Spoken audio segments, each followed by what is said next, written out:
480 years after the Israelites came out of Egypt, in the 4th year of Solomon's rule over Israel, in the month of Ziv, the 2nd month, Solomon started building the temple of God.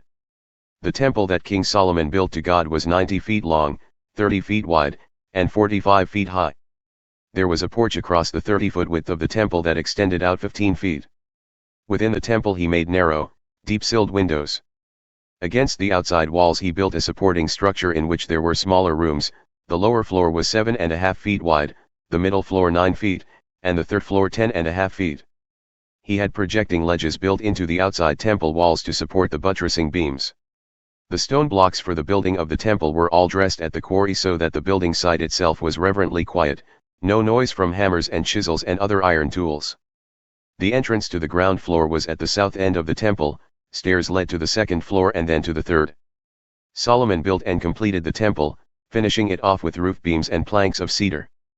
The supporting structure along the outside walls was attached to the temple with cedar beams and the rooms in it were 7.5 feet tall. The word of God came to Solomon saying, "About this temple you are building, what's important is that you live the way I've set out for you and do what I tell you, following my instructions carefully and obediently. Then I'll complete in you the promise I made to David your father. I'll personally take up my residence among the Israelites, I won't desert my people Israel." Solomon built and completed the temple. He paneled the interior walls from floor to ceiling with cedar planks, for flooring he used cypress. The 30 feet at the rear of the temple he made into an inner sanctuary, cedar planks from floor to ceiling, the Holy of Holies. The main sanctuary area in front was 60 feet long. The entire interior of the temple was cedar, with carvings of fruits and flowers. All cedar, none of the stone was exposed. The inner sanctuary within the temple was for housing the chest of the covenant of God. This inner sanctuary was a cube, 30 feet each way, all plated with gold. The altar of cedar was also gold-plated. Everywhere you looked there was pure gold, gold chains strung in front of the gold-plated inner sanctuary, gold everywhere, walls, ceiling, floor, and altar. Dazzling. Then he made 2 cherubim, gigantic angel-like figures, from olivewood. Each was 15 feet tall. The outstretched wings of the cherubim, they were identical in size and shape, measured another 15 feet. He placed the 2 cherubim, their wings spread, in the inner sanctuary. The combined wingspread stretched the width of the room, the wing of one cherub touched one wall, the wing of the other wall, and the wings touched in the middle. The cherubim were gold-plated. He then carved engravings of cherubim, palm trees, and flower blossoms on all the walls of both the inner and the main sanctuary. And all the floors of both inner and outer rooms were gold-plated. He constructed doors of olivewood for the entrance to the inner sanctuary, the lintel and doorposts were 5-sided. The doors were also carved with cherubim, palm trees, and flowers, and then covered with gold leaf. Similarly, he built the entrance to the main sanctuary using olivewood for the doorposts, but these doorposts were 4-sided.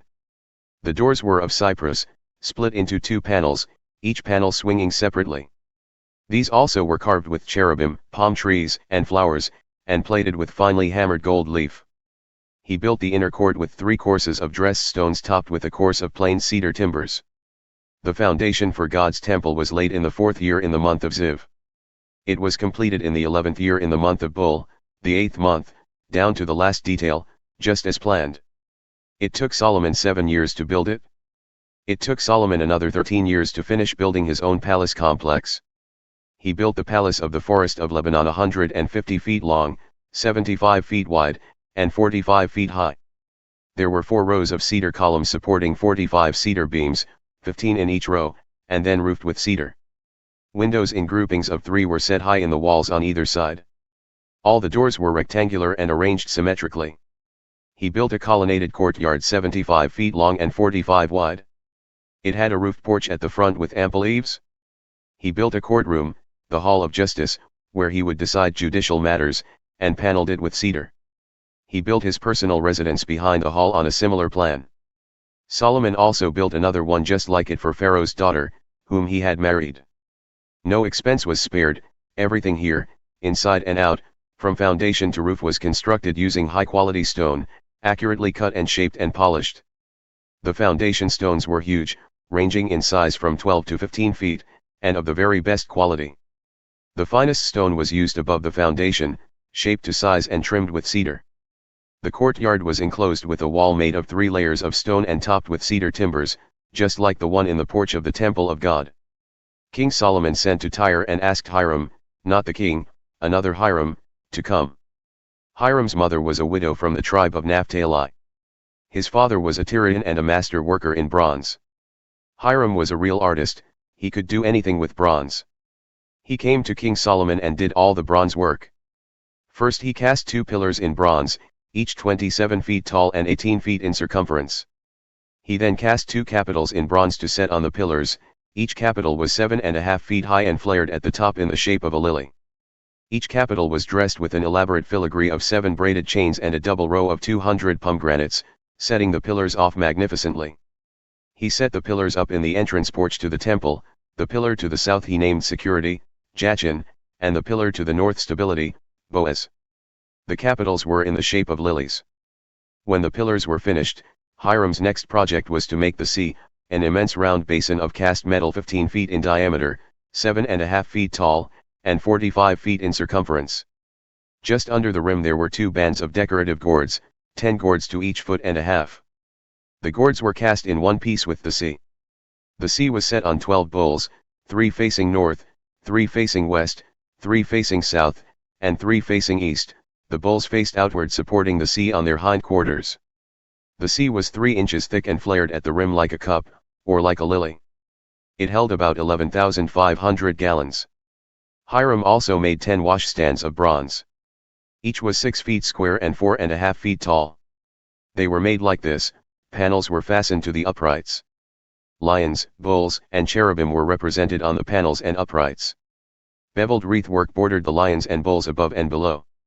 Each stand was mounted on 4 bronze wheels with bronze axles. The uprights were cast with decorative relief work. Each stand held a basin on a circular engraved support 1.5 feet deep set on a pedestal 2.25 feet square. The washstand itself was square. The axles were attached under the stand and the wheels fixed to them. The wheels were 27 inches in diameter, they were designed like chariot wheels. Everything, axles, rims, spokes, and hubs, was of cast metal. There was a handle at the 4 corners of each washstand, the handles cast in one piece with the stand. At the top of the washstand there was a ring about 9 inches deep. The uprights and handles were cast with the stand. Everything and every available surface was engraved with cherubim, lions, and palm trees, bordered by arabesques. The washstands were identical, all cast in the same mold. He also made 10 bronze wash basins, each 6 feet in diameter with a capacity of 230 gallons, 1 basin for each of the 10 washstands. He arranged 5 stands on the south side of the temple and 5 on the north. The sea was placed at the southeast corner of the temple. Hiram then fashioned the various utensils, buckets and shovels and bowls. Hiram completed all the work he set out to do for King Solomon on the temple of God, 2 pillars, 2 capitals on top of the pillars, 2 decorative filigrees for the capitals, 400 pomegranates for the 2 filigrees, a double row of pomegranates for each filigree. 10 washstands each with its wash basin, 1 sea, 12 bowls under the sea, miscellaneous buckets, shovels, and bowls. All these artifacts that Hiram made for King Solomon for the temple of God were of burnished bronze. He cast them in clay in a foundry on the Jordan plain between Sukkah and Zarethan. These artifacts were never weighed, there were far too many. Nobody has any idea how much bronze was used.